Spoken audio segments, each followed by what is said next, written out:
செய்திகள் வாசிப்பது சதிலீலாவதி. வணக்கம்.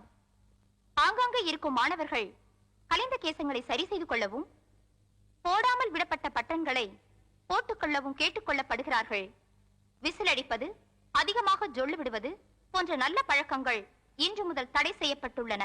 தற்போது வந்த தகவலின்படி நமது கல்லூரி முதல்வர் 14 ஆண்டுகள் பூசாத தன் முகத்திற்கு ஜொலிக்கும் பவுடர் பூசியிருப்பதாக எமது நிருபர் கல்லூரி வளாகத்திலிருந்து ஃபேக்ஸ் செய்தி அனுப்பியுள்ளார். மற்ற விரிவுரையாளர்கள் இருக்கும் இடங்களில் ஆயுர்வேத தைலங்களும் லேகியங்களின் வாசனைகளும் குப்பென்று அடிப்பதாக அந்த செய்தி மேலும் கூறுகிறது.